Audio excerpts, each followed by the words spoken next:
We're going to start chapter 3 today.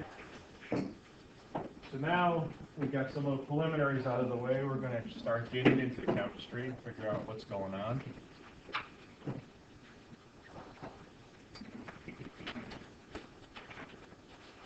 We're going to start talking about ionic and covalent compounds, and how they bond together. How do we put the atoms together to make different compounds?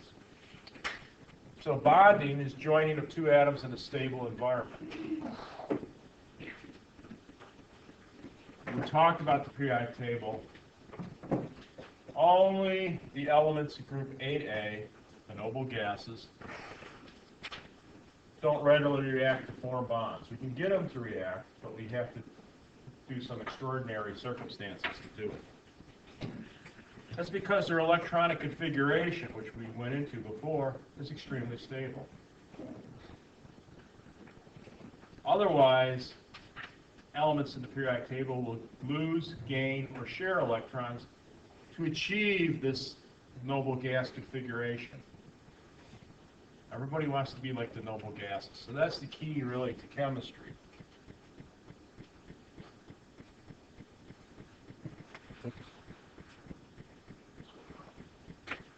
So you can do it in two different types of ways, two different types of bonding. Ionic bonds result from the transfer of electrons from one element to another. And covalent bonds result from the sharing of electrons between two atoms. So how do you know which one's going to happen? Well, again, here's where the periodic table comes in handy. By knowing where you are in the periodic table, it will tell you what type of bond is going to be formed.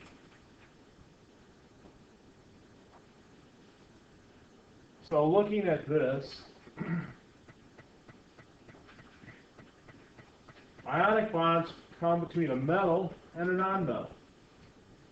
So if you look at the periodic table, and one of the elements that you're going to be talking about is a metal, you're going to form an ionic bond.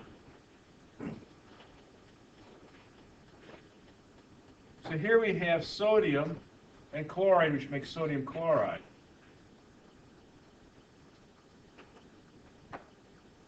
If we look at sodium's electron configuration, 1s2, 2s2, 2p6, 3s1, to achieve the noble gas configuration, it's going to want to lose that 3s1 electron. So we're losing, it has one valence electron. Remember, column 1 valence electron, it's going to lose that electron. So sodium is going to become positive, Na+. Chlorine, on the other hand, 1s2, 2s2, 2p6, 3s2, 3p5, has 7 valence electrons. It wants to get to 8. It's going to gain an electron. Let me just kind of erase what we got here.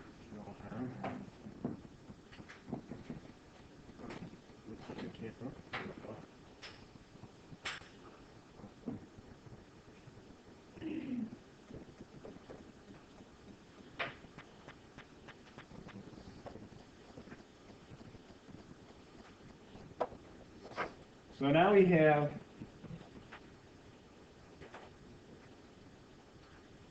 Na plus because it loses a valence electron.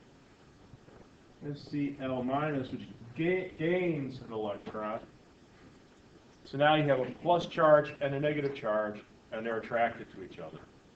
So that's how you get sodium chloride.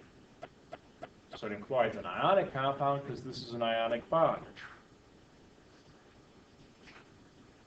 So you have sodium, which wants to lose an electron, chlorine, which wants to gain an electron. So it's a happy coincidence. I want to get rid of one. I'm sodium. Chlorine wants to get one. Here, take mine. Now they're both happy.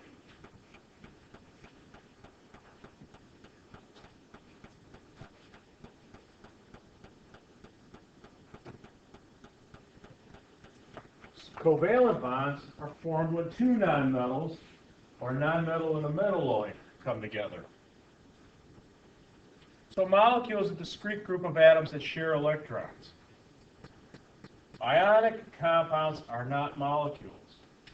They're formula units. Covalent compounds are molecules. It's just a little technicality. So if you have two hydrogen atoms, they both have one valence electron. Hydrogen wants to be like helium, so it needs two valence electrons. Well, if one hydrogen gives its electron to the other one, then one of them has two electrons, one of them has none. So one's happy, one's not. If it goes the other way, then the other one's happy. The only way they can both have two electrons is to share them. So now these count for both. So now each hydrogen has essentially two electrons. They're both happy. So you have a hydrogen molecule.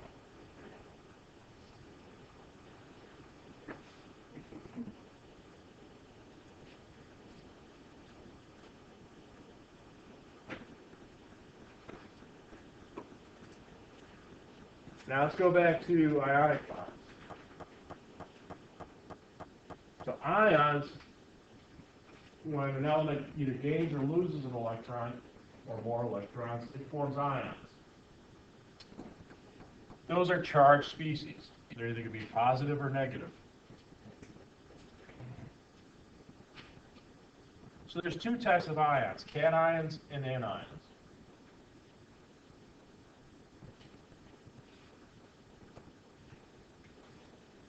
Cations are positively charged ions. So that's when an element loses an electron, it forms a cation. Okay, so here you have sodium, which has 11 electrons, 11 protons. If it loses an electron, now it has 11 protons and 10 electrons, so it has one more positive charge, so it becomes Na+.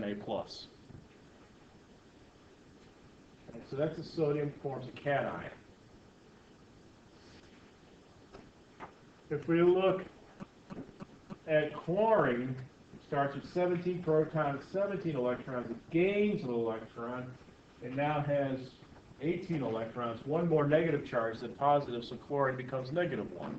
It becomes an anion, a chloride anion. So later on, you'll see these terms come up again. Okay, you all drove here in a car has a battery. Everybody know what the terminals on the battery are called?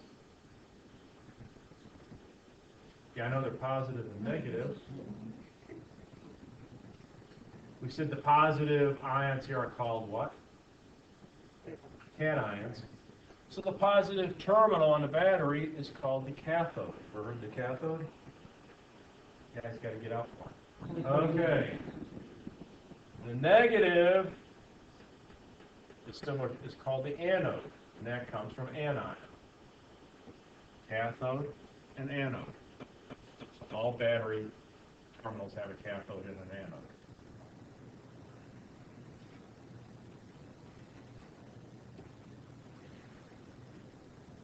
The octet rule. Octet, meaning obviously 8. By losing 1, 2, or 3 electrons, an atom forms a cation with a completely filled outer shell of electrons.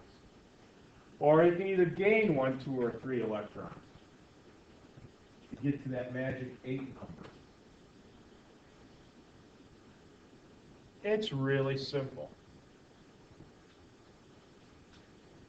Column 1 on the periodic table, we said has how many valence electrons? 1 valence electron.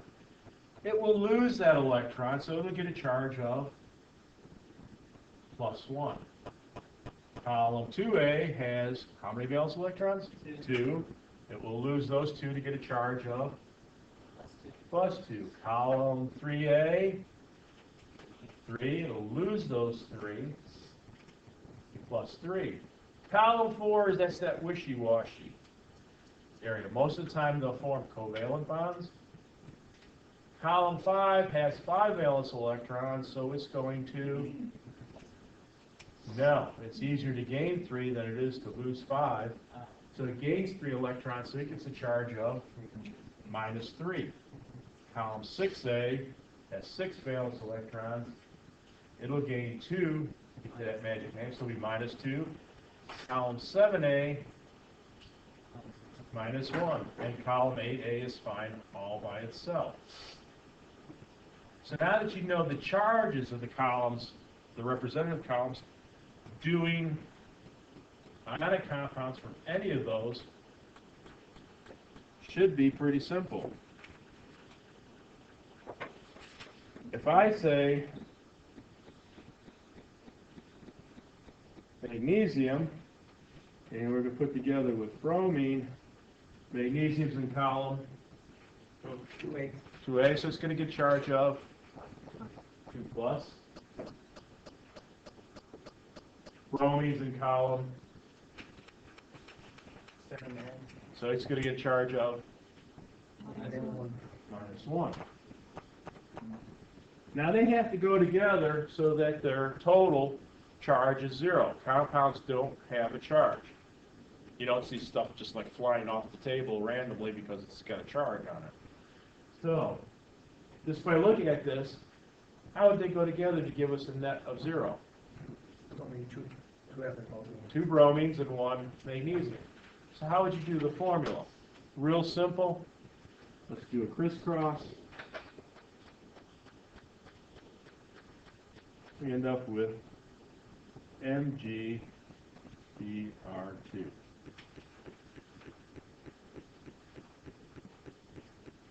So pretty much for any ionic compound, you should be able to do this. How many BR All right, let's look at it. Magnesium we said was 2 plus, right? Bromine was 1 minus. So look under here. Each bromine has 1 negative charge. How many bromines we got? 2. So how many total negatives we have? Each one has got 1 minus, so we have 2. Two negatives. Each magnesium has 2 plus. How many magnesiums we got? No, we got 1. The subscript only goes with the element. So 1 magnesium, 2 plus, 2 bromines. 2 plus 2 minus, 0.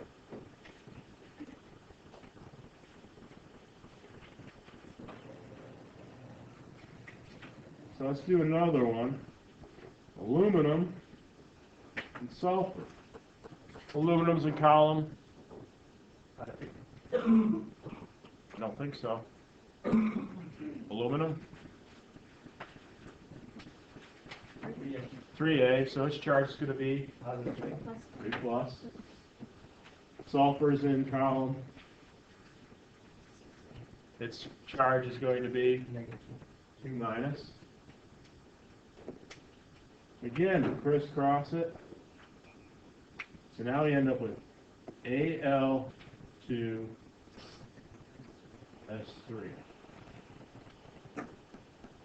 So if you look at it, we said aluminum was 3 plus, sulfur was 2 minus. 2 minus times 3 is minus 6. 3 plus times 2 is plus 6. Add them together, 0.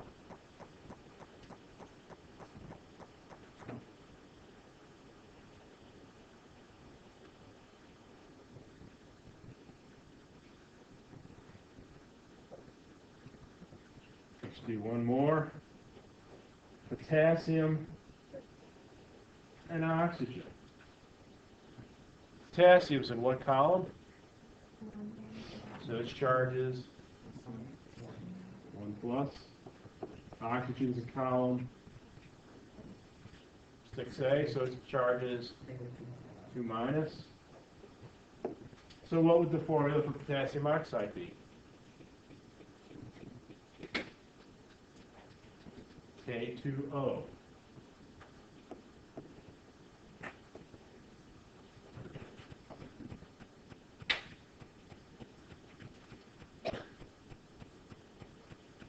Let's do one more.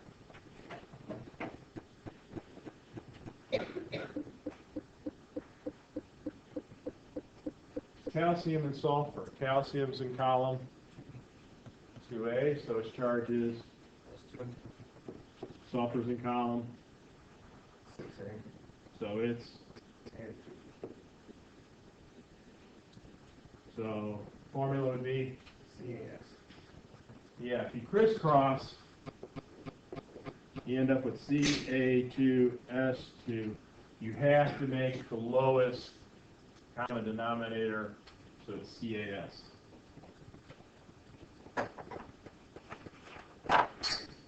So that's pretty much how you do ionic compounds.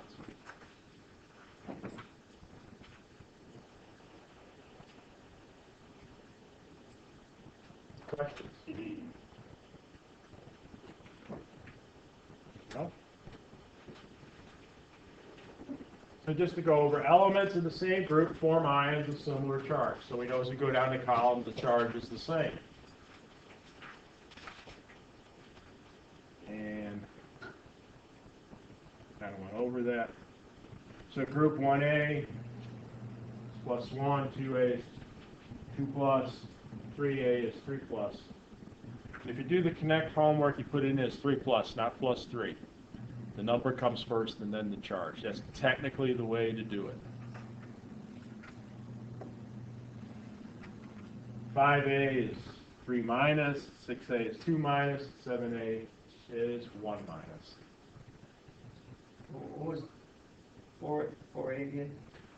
We're not talking about 4A. 4A, near the bottom of column 4, like with lead in that, but most of the time we're talking about covalent bonds for 4.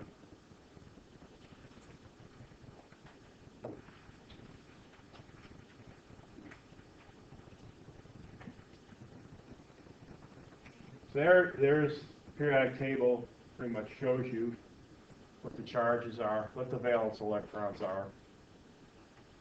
And again, at the beginning of the semester, it says you don't need to memorize the periodic table, you need to know how to read it.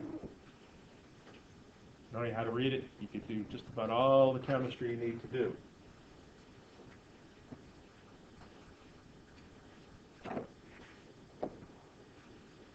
However, we get into the middle, those transition elements, which I said don't behave. They tend to have multiple charges. Iron could be 2 plus and 3 plus. Copper could be 1 plus and 2 plus. And there's some other ones that can have multiple charges, but these are some common ones. You see in column 4A, tin can be 2 plus and 4 plus, and lead can be 2 plus and 4 plus.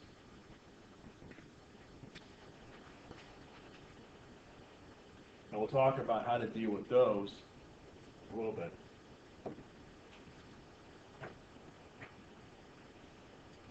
So ionic compounds are composed of cations and anions. So if you look at this diagram, Na plus, Cl minus are attracted to each other. They form this ionic compound. You can see it kind of looks like a cube. The sodium chloride is cubic. If you've ever looked at crystals of sodium chloride under a microscope, they look like little cubes. And this is called a crystal lattice. It's not a molecule.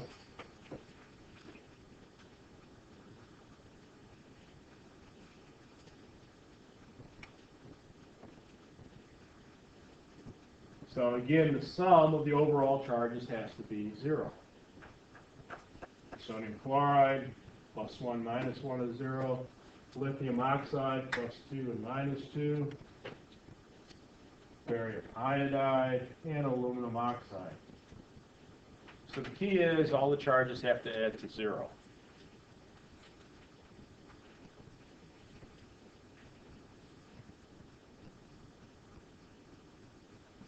So,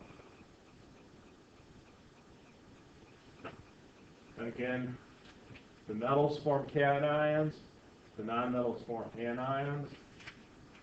We determine the charge from what group they're in.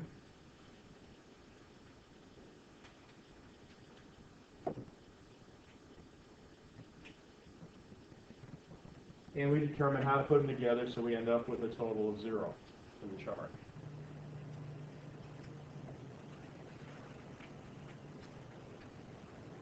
I like to use the crisscross method because once you put the charges in, you just crisscross them. So it's pretty simple. You just got to remember in some cases, like calcium oxide, you have to reduce the 2's back to CaO.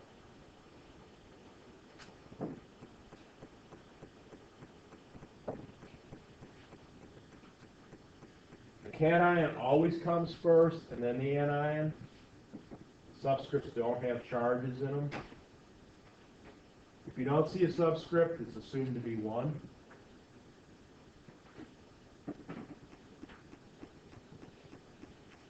Come on.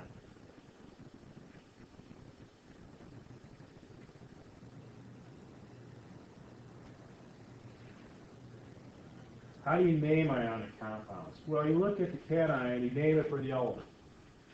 Na plus is sodium, K plus is potassium, Ca2 plus is calcium, magnesium, Mg2 plus is magnesium. So you just use the element name. If you have multiple charges,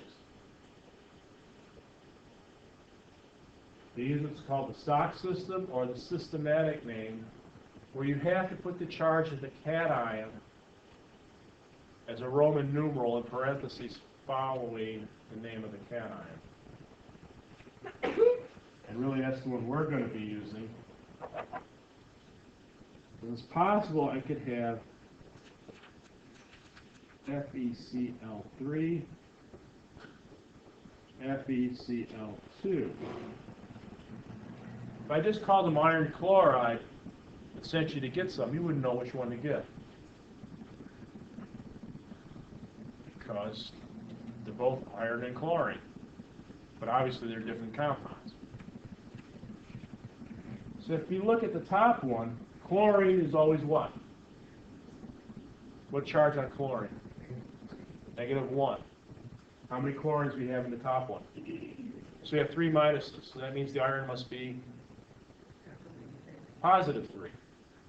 The bottom one, we only have 2 chlorines, so it's 2 negatives. So the bottom one, the iron must be +2. So if we're going to name them,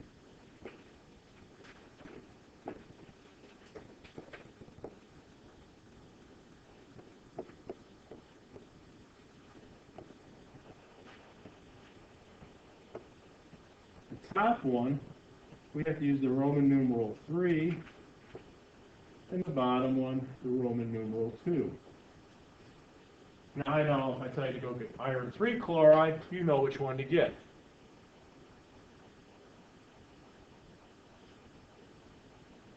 Now there used to be the old system, the common name, where the OUS for the smaller charge and IC for the higher charge. So Fe2 plus would be ferrous, and Fe3 plus would be ferric. And sometimes you see this if you go out in the real world and buy stuff. They tend, especially non-chemical people, tend to use the older names. If you look on your toothpaste, they have stannous fluoride in it, tin 2 fluoride. The problem with that is you have to know the charges. Because +2 for iron is ferrous. +2 for copper is not cuprous, it's cupric. Copper is +1 and +2. So +2 is the higher one for copper, it's the lower one for iron. And then there's some elements that have more than 2 charges, and who knows what they're going to do with those. But as long as you use the systematic name with the Roman numerals, you always know what the charge is. So I always like to use the systematic name. There's never any doubt. Yes? Cation goes first, and then Roman numerals, and then... Yes, the cation goes first, then the Roman numeral, then the anion. So,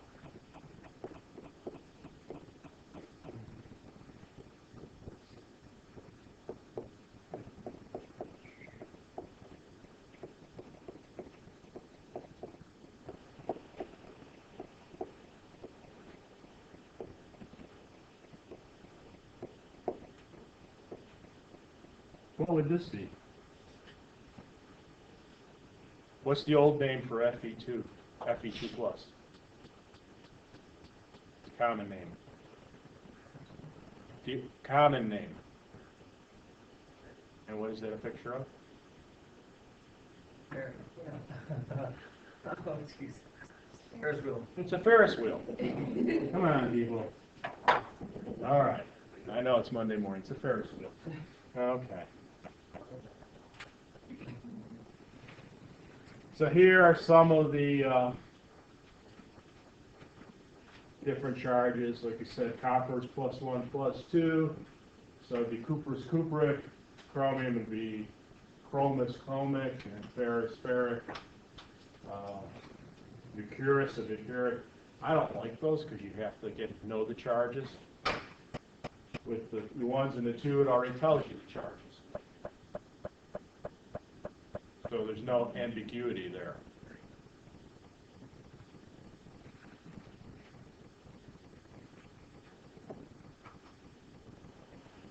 The anions, when you do the anion part of the name, you use the stem of the element and add IDE. So bromine becomes bromide, chlorine becomes chloride, fluoride, and so forth.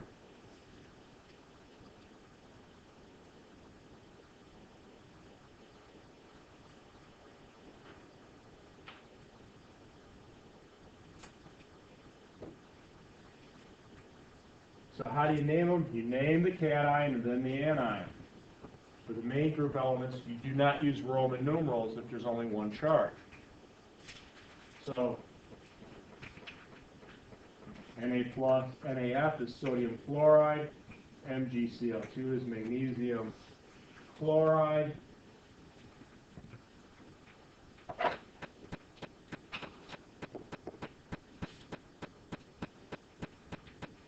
What would Al2O3 be? Well, Al is aluminum. And then oxygen, stem, oxide. Is that because it has one more negative element, electron in it? Well, oxygen has normally a -2, since it has one extra. Since in oxygen, you just go one to oxide. Because it goes up one more. The oxygen is the anion. The anion is always going to be IDE. Right. The metal's the cation, so you use the name of the metal. Okay, what I'm saying is, on the three, on the old three out there, does that tell you that it's one extra than the chart says? On the chart, it says -2 and it's oxygen. So Yeah. if it's a 3, you add one more negative to it, so it changes to No. oxide. It's got nothing to do with it. Figure out some of it's going. All right. Yeah. What you're saying is completely wrong. We got oxygen's 2 minus, remember? Aluminum is 3 plus. 2 minus times 3 is -6. 3 plus times 2 is +6.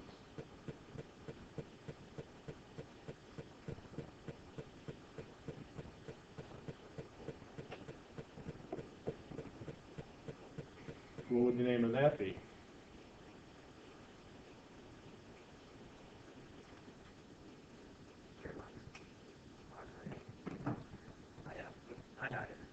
You can't say iodine.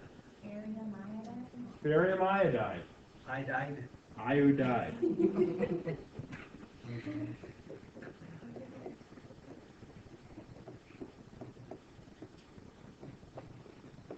Is iodide that hard to say?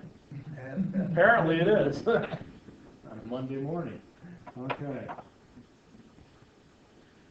And the best way to learn these is just to practice them. The web pages on Blackboard that I gave you, yes.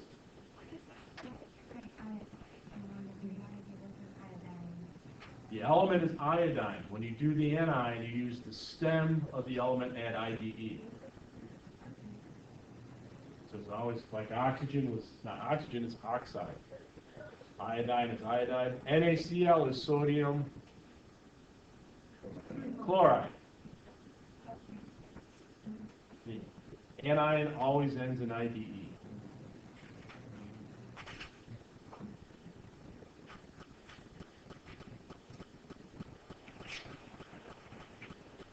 So a variable charge here, if you're looking at a transition element, you pretty much can guarantee you're going to have a variable charge, except for certain ones like silver and that. But here you have, just look at this. What's the metal? Copper.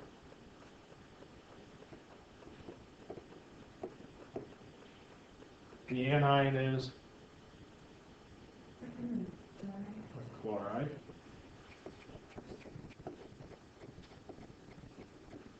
What's the charge in copper? Could have. +2 or +3? No, it's +1 or +2. See, copper's +1 or +2. What's the charge in this Oh, compound? okay, I'm sorry. What's the charge in this compound? +1 or +2? Quick. +2. How do you know? Chloride is negative. You go ahead. Right. Yeah, because the chlorine has 2 is negative, so the copper's gonna have a positive. Exactly. Copper, remember chlorine is -1. There's 2 of them, so that's -2. So the copper has to be +2 because it has to come out to 0. So this is copper 2 chloride. Or, if you prefer, remember how we wrote the formulas by crisscrossing? What if we crisscross backwards? So this way, what number comes above the copper then? The 2. So we know the copper is +2.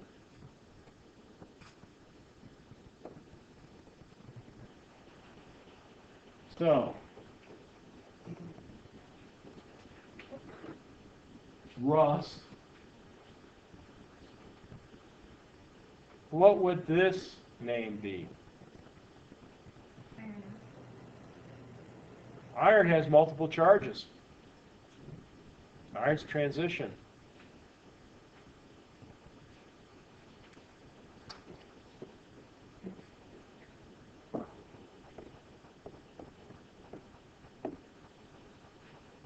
What's going to be the charge in iron here? +2 or +3?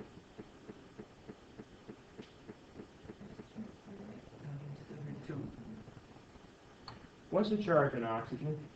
-3. -2, I'm sorry. And how many oxygens do we have? 3. Okay. So 3 times -2 is -6. How many irons do we have? 2. So to become -6, what's the charge in, or become +6, what's the charge in iron going to be? +3. +6 divided by 2 is +3. So this is iron 3 oxide. Or you could do just what I told you before, crisscross backwards. See how we get the charges? This becomes 3 plus, 2 minus. So again, practice those. Once you've learned these little tricks, it shouldn't take you any more than 15 seconds to do one of these. Just remember, transition elements, you're probably going to use the systematic Roman numeral name.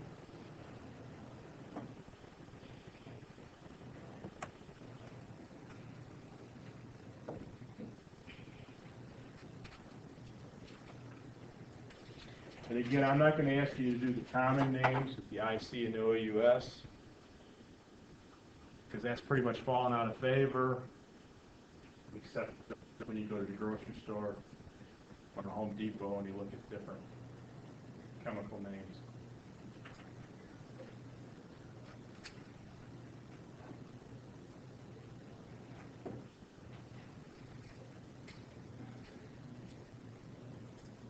So that was copper 2 chloride or cupric chloride.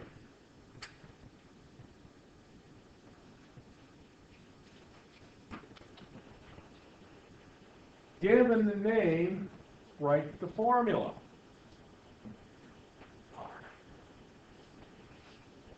Going the other way now. So, tin 4 oxide, the 4 tells me what?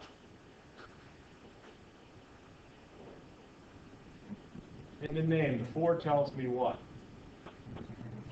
The charge on what? Tin. On tin. So you know tin is going to be 4 plus. Oxygen we know is always 2 minus. So if we crisscross these and reduce them, if we just crisscross them, we get SN2O4. Can we reduce that any? By 2, so it would be SNO2.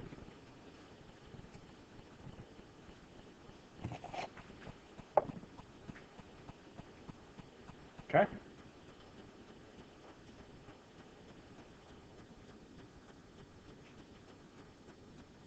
Yes, ma'am.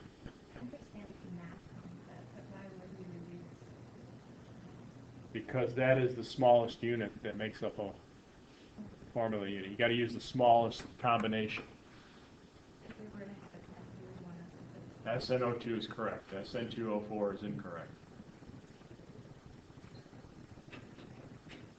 So what's the formula for water? H2O, right? It's not H4O2.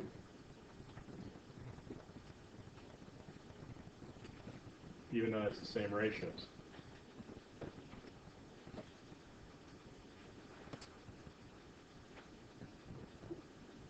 So SNO2.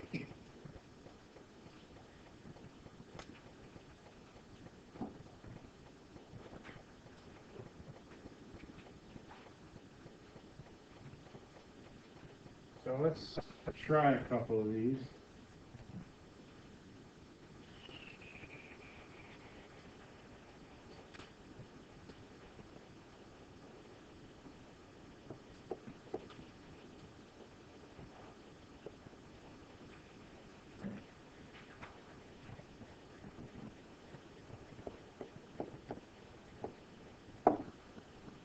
What would the formula be for cobalt 2 oxide?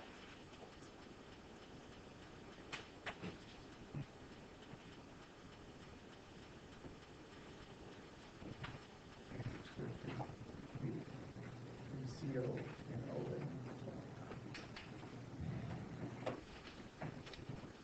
CO and O. Hmm? CO and O. That's 2, and oxide's 2. Plus 3, you need 3 O. CO3 and O2. One's oxide, I'm crisscrossing it.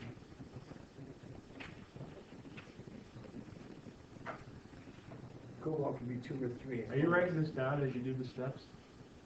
No. I think you should write it down as you do the steps.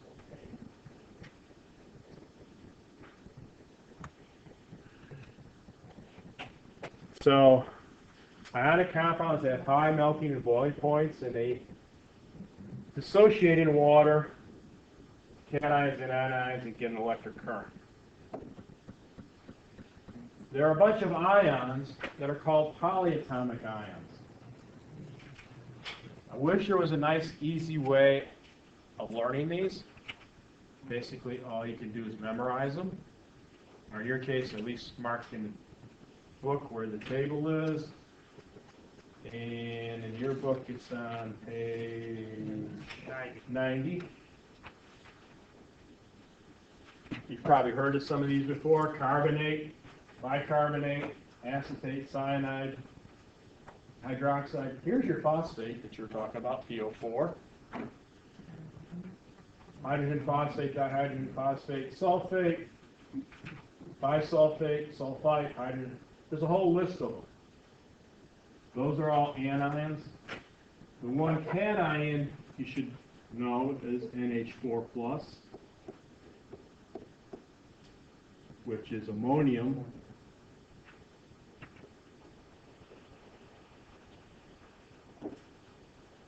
Now these polyatomic ions act as a unit. They don't come apart.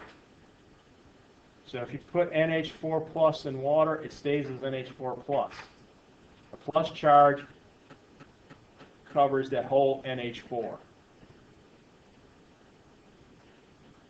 Okay? So when we look at making ionic compounds with polyatomic ions, you got to remember the polyatomic ion stands as one unit. You can kind of think of it as its own little element. It doesn't come apart. So if I was to put together sodium and sulfate, what's the charge on sodium? Guys, you should 1. plus 1, 1 plus. What's the charge on sulfate? 2 minus. So, again, we can crisscross. So now we end up with sodium sulfate's formula is Na2SO4.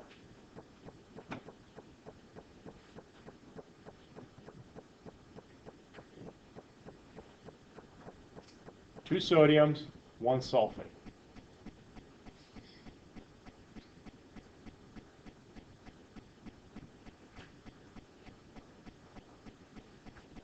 Now let's try one.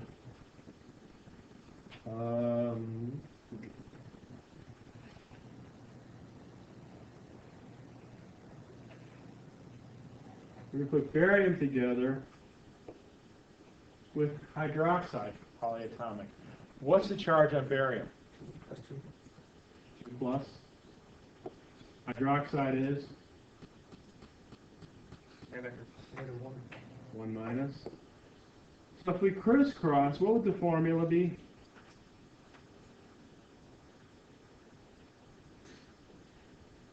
BA, barium, oxide, and 2. Well, we got the BA. It's not OH2 like this. That just says you have 2 hydrogens. We got to have 2 OH units. So we got to put parentheses around it. BA OH2. You treat the OH as one unit. So that's the formula for barium hydroxide.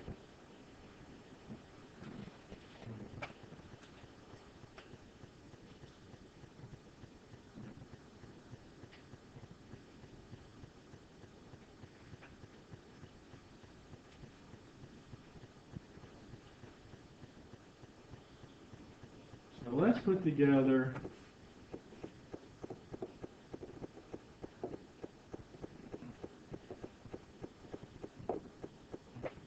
ammonium and phosphate.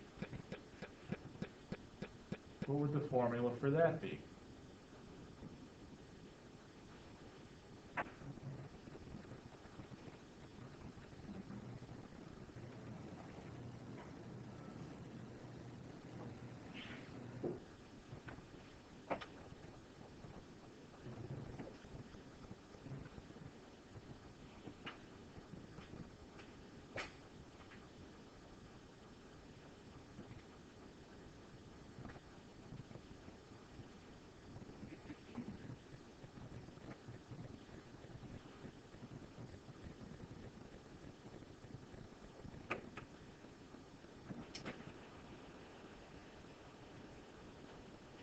How many ammoniums do I need?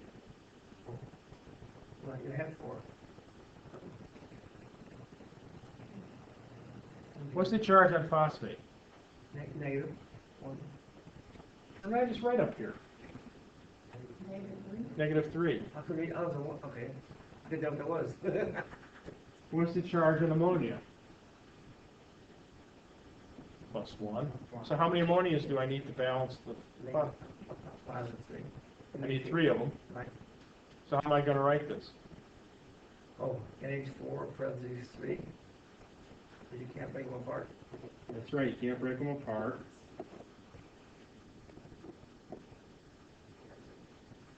That's how you'd write ammonium I couldn't phosphate. tell, I didn't know, I don't think that was there.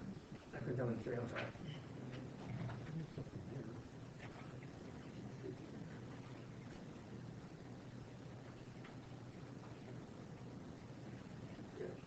So again, practice those.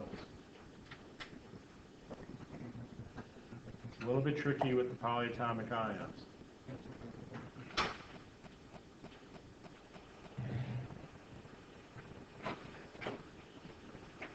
Here's example NaNO2, sodium nitrite. And notice here, again, since there's 2 and 2, it's 1 to 1, barium sulfate.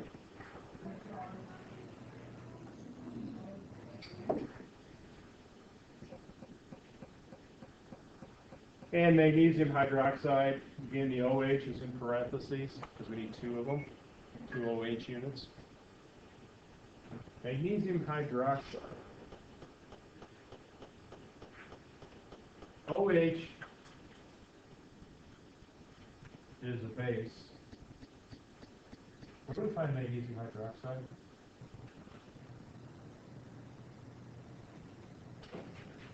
Anybody have a famous idea?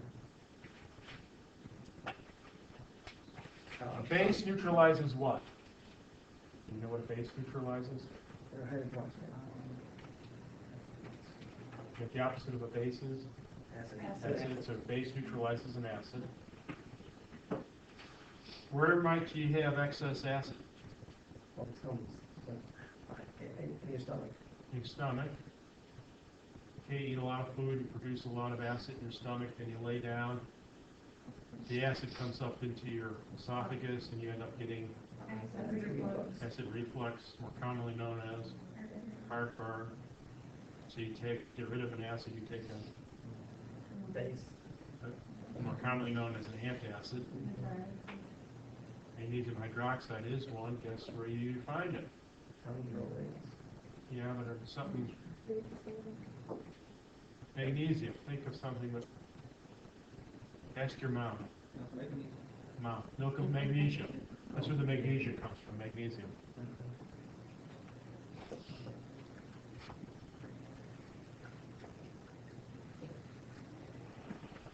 So the same rules for naming compounds as you name the cation, but then you name the polyatomic ion. So NaHCO3, you have to recognize HCO3 is a polyatomic ion. If you see more than one atom there, it's polyatomic. So you have sodium bicarbonate, which is baking soda. BaSO4 is barium sulfate. So you just use the name of the polyatomic ion.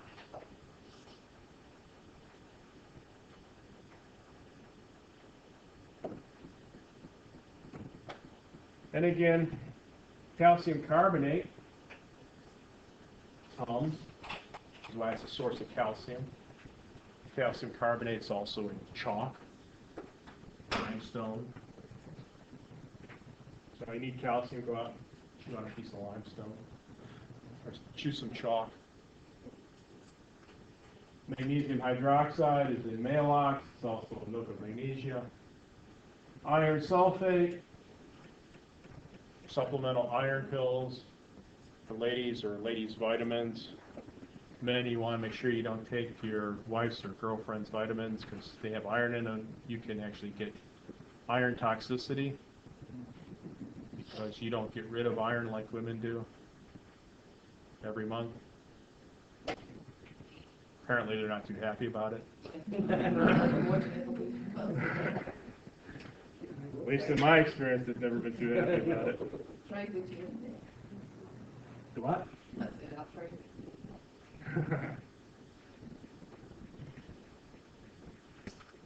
So covalent compounds.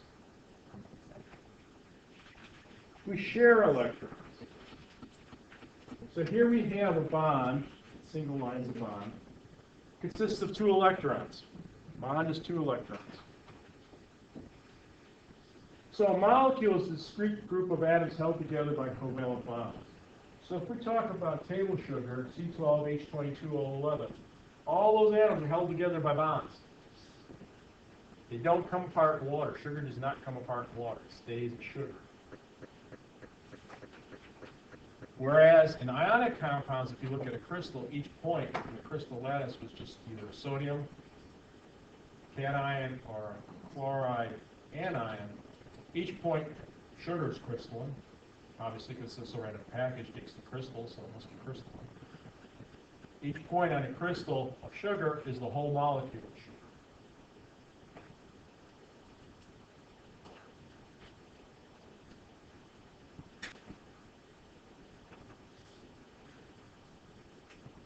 So hydrogen can get together with fluorine, share electrons. So now hydrogen has two. Remember, hydrogen is the only element that'll take two. Everybody else needs 8. Fluorine has 7 because it was in column 7 in terms of valence electrons. So it shares 1 electron with the hydrogen. So now fluorine, if you look, has 8 around it. Hydrogen has 2. The ones that are involved in the bond are called bonding electrons. The 6 in fluorine that aren't involved in bonds are called non-bonding electrons or lone pairs. So atoms share electrons to get to that octet, except for hydrogen. Hydrogen only needs 2.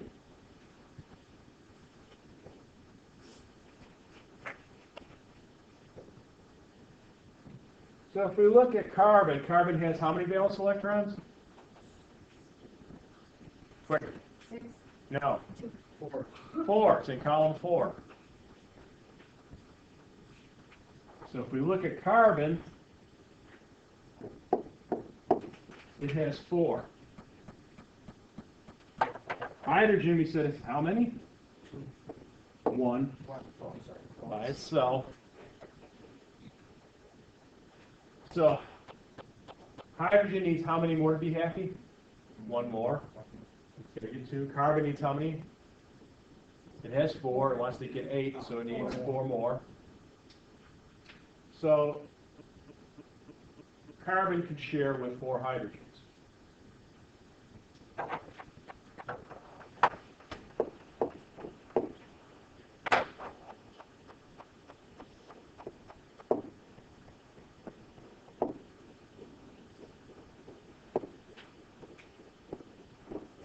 Now if you look, carbon has 8 around it. Each hydrogen has 2 around it, so everybody's happy. And we have CH4. Notice 4 single bonds. 2 electrons each. Methane. Anybody know what methane is? What kind of gas? Natural gas. That's what, if you have a gas furnace, that's what heats your gas furnace. And it also comes a lot out of cows, too. Dinosaurs. Water. If you look at water, oxygen has 6, so it's going to share with 2 hydrogens. We have 2 bonds, 2 lone pairs on the oxygen. So we have, and this is H2O. And you look at the stick diagram, it looks like it's right in a straight line. But if you actually look at the ball and stick, it's bent. And later on, we'll do molecular geometry. We'll find out why water is bent. It's a very important concept. I have a question. The Yes. little 2 dots underneath the hydrogen, does that mean double bonds? No, like in the equation, what? Where? When you're doing the covalent, Here? compound, no, in the very top. When you're doing carbon and hydrogen, yeah. So those double dots, does those mean? 2 electrons are a single bond. Okay. 2 electrons are a single bond. Dots are electrons. The line is a bond. So that brings a point up. If a single line is a bond and there's 2 electrons, a double bond would have how many lines? 2 lines. How many electrons? 4. A triple bond would have how many lines? 3. How many electrons? 6. Each line is 2. So the line is the Bond. dots, electron, line.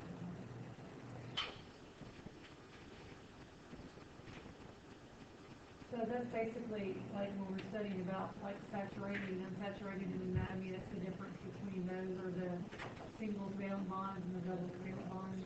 Double bonds and triple bonds are unsaturated, single bonds are saturated. Yeah, yellow poly would be the, polysaturated would be the.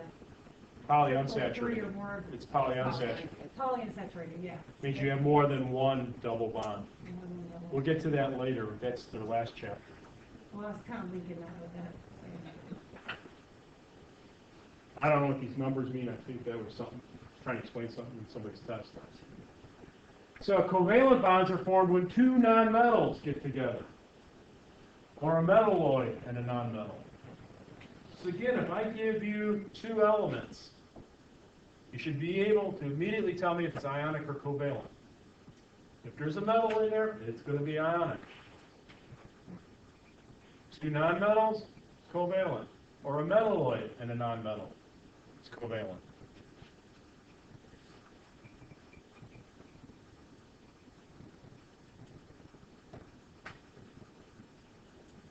So hydrogen tends to form one bond, carbon 4. Nitrogen forms 3 with one lone pair of electrons, and we'll get into that when we start doing Lewis structures. And oxygen forms 2 bonds with 2 lone pairs, and the halogens form 1 bond with 3 lone pairs.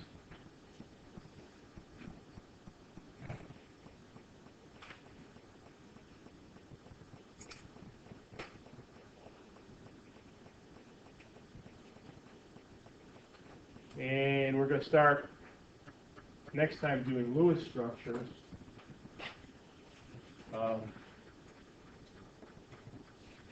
I don't want to get into it now because I think that's about where we stopped in the other class. Too far ahead in the other class.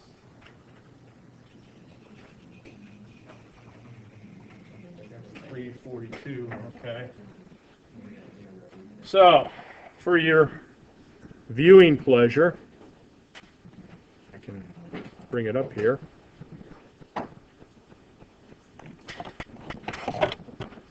Little thing to help you remember.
The other side, the atom with less the end, it's a positive charge that slides, and the other more greedy atom, slightly negative to one side. Ionic or covalent, what kind of bonds are these? Involve valence electrons, and what compounds with these? If E and D's point more or less, do not metal atoms bond with equal pull on electrons. Each atom is equal bond. The charges will develop, and because of that, no poles. That's why the bond is called nonpolar. On and on and on and on we roll. Ionic or covalent. Now it's easy for you to tell. Just look up the E and D. You will do really well. Yeah.